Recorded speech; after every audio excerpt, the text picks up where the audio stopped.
Hello, my dear student. Very welcome to all of you in your physics class. And we are talking about the spring. हम spring की बात कर रहे हैं और spring से रिलेटेड हमने कौन कौन से कॉन्सेप्ट देख लिए हैं. ओके यहाँ पर हमको समझ में आ रहा है कि हमने सबसे पहला स्प्रिंग का लेक्चर नंबर 28 बनाया था, जिसमें हमने स्प्रिंग और स्प्रिंग कांस्टेंट से रिलेटेड बात किया था. ओके उसके बाद हमने लेक्चर नंबर 29 देखा था, जिसमें हमने सीरीज कॉम्बिनेशन ऑफ स्प्रिंग की बात की थी. Okay then after lecture number 30th, जिसमें हमने पैरेलल कॉम्बिनेशन की बात की थी. ओके और 31st लेक्चर जो है वो कटिंग ऑफ स्प्रिंग से रिलेटेड हमने कॉन्सेप्ट देखे थे. आज हम बात करने वाले हैं स्प्रिंग से रिलेटेड कुछ न्यूमेरिकल्स की.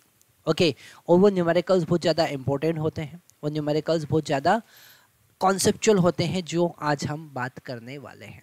ओके तो हम अब स्टार्ट कर रहे हैं कुछ special numerical related to the spring. तो हमारी स्क्रीन पर एक क्वेश्चन हमको सामने दिख रहा है. क्वेश्चन में गिवन है this pulley is connected through spring having spring constant. हम यहाँ पर spring constant K equal to 2000 newton per metre ले लेते हैं. ओके और हमने यहाँ पर इस स्प्रिंग को इस स्ट्रिंग में फोर्स लगाया है 200 न्यूटन का. ओके क्वेश्चन में गिवन है find extension in spring. Okay find extension in spring. Spring में एक्सटेंशन कितना होगा वो हमको फाइंड करना है. तो यहाँ पर अब अगर हम स्प्रिंग में कितना फोर्स लग रहा है उसकी बात करेंगे तो हम इस पुली का FBD बना सकते हैं. क्या कर सकते हैं? हम बनाएंगे FBD of pulley. Okay Newton's law of motion में आपका एक ही कॉन्सेप्ट हेल्प करेगा ज़्यादा से ज़्यादा, वो है FBD. तो हमने यहाँ पर पुली का FBD बनाया और यहाँ पर दो फोर्स लग रहे हैं. यहाँ पर एक टेंशन T डाउनवर्ड लग रहा है और यहाँ पर भी टेंशन T डाउनवर्ड लग रहा है. तो T और T नीचे लग रहा है 2T और ऊपर क्या लग रहा है? स्प्रिंग का फोर्स F.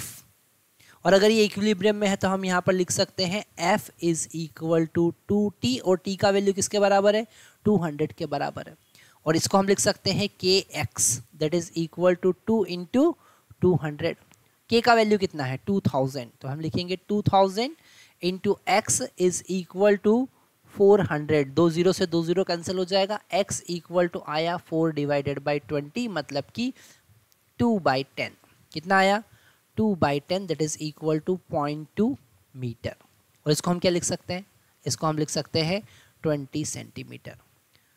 तो एक्सटेंशन कितना होगा? 20 सेंटीमीटर. ओके तो यहाँ पर क्या कॉन्सेप्ट लगा? हम फोर्स F इक्वल टू 200 लगा रहे हैं पर एक्चुअल में फोर्स कितना लगेगा? Due to pulley this force will be equal to 400. Okay तो ये हमने कॉन्सेप्ट देखा. एक और बड़ा इंटरेस्टिंग न्यूमेरिकल हम देखते हैं इसी से रिलेटेड. फिर से हमारे सामने एक बड़ा इंटरेस्टिंग क्वेश्चन हमको दिख रहा है और इस क्वेश्चन में भी वही पैरामीटर गिवन है. ये जो स्प्रिंग है इसका स्प्रिंग कांस्टेंट है 2000 न्यूटन पर मीटर. ओके और यहाँ पर हम 200 न्यूटन का फोर्स लगा रहे हैं. ओके 200 न्यूटन का फोर्स लगा रहे हैं. या फिर हम थोड़ा सा यहाँ पर इस स्प्रिंग के कॉन्सेप्ट को चेंज कर देते हैं. ये जो पॉइंट है इसको हमने एक्सटेंशन दिया है, यहाँ से इसको डिस्प्लेस किया है 20 सेंटीमीटर. कितना डिस्प्लेस किया है? 20 सेंटीमीटर. हमको फाइंड करना है फाइंड फोर्स डेवलप. क्या फाइंड करना है? Find force develop in spring. Okay find force developed in spring. Spring में कितना फोर्स डेवलप होगा? अब हमको पता है स्प्रिंग फोर्स जो होता है वो तो होता है K इंटू एक्स. और आपको ऐसा लग रहा है कि यहाँ पर अगर आपने इसको 20 सेंटीमीटर डिस्प्लेसमेंट दिया तो इस स्प्रिंग में भी 20 सेंटीमीटर का एक्सटेंशन होगा. तो बिल्कुल गलत लग रहा है. यहाँ पर हम पुली कंस्टेंट का कॉन्सेप्ट यूज़ करेंगे. किसका कॉन्सेप्ट यूज़ करेंगे? पुली कंस्टेंट का कॉन्सेप्ट यूज़ करेंगे.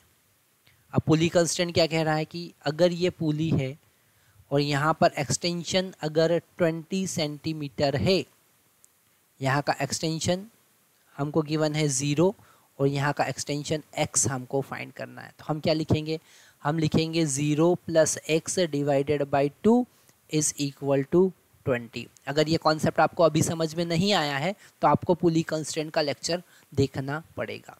ओके, तो यहाँ पर x इक्वल टू हमारा आया 20 centimetre, sorry x will be equal to 40 centimetre. कितना आएगा, 40 सेंटीमीटर। अगर हमको इसको 20 सेंटीमीटर डिस्प्लेस करना है तो इसका डिस्प्लेसमेंट कितना होगा, 40 सेंटीमीटर का डिस्प्लेसमेंट होगा। तो यहाँ पर हमारा स्प्रिंग का जो एक्सटेंशन है वो है 40 सेंटीमीटर। ठीक है, अगर हम बिल्कुल जो हमारा कॉन्सेप्ट है उन कॉन्सेप्ट की हेल्प से क्वेश्चन को सॉल्व करते हैं तो गलतियाँ होने के चांसेस बहुत ही कम होते हैं। तो अगर हम अब यहाँ पर स्प्रिंग फोर्स देखते हैं तो वो होगा के का वैल्यू कितना है 2000 और एक्सटेंशन कितना है 40 सेंटीमीटर, मतलब 40 डिवाइडेड बाय 100। तो यहाँ 2 0 हम कैंसिल कर सकते हैं और हमारा फोर्स आया 800 न्यूटन। कितना आया, 800 न्यूटन। तो आंसर कितना है, 800 न्यूटन। इस स्प्रिंग का एक्सटेंशन कितना होगा 40 सेंटीमीटर और उसमें फोर्स कितना लगेगा 800 न्यूटन। तो यहाँ पर स्प्रिंग के कॉन्सेप्ट को समझना है ना थोड़ा सा बड़ा इंटरेस्टिंग हो जाता है। क्यों, क्योंकि यहाँ पर हम डिफरेंट केसेस जो हमने देखे हैं, जैसे कि पुली कंस्टेंट हमने देखा है, जैसे कि इंक्लाइन हमने देखा है, इन सबको जब हम मिक्स करते हैं, कंबाइन करते हैं तो बड़े इंटरेस्टिंग कॉन्सेप्ट बनते हैं। आगे नेक्स्ट लेक्चर में हम इस कंस्टेंट रिलेशन, पुली, स्प्रिंग से सारे कॉन्सेप्ट समझने के बाद में अब हम मूव कर रहे हैं फ्रिक्शन से रिलेटेड। तो न्यूटन्स लॉ ऑफ मोशन का अब हम सेकेंड पार्ट देख रहे हैं जिसमें हम बात करेंगे फ्रिक्शन की। किसकी बात करेंगे, फ्रिक्शन की। Thank you.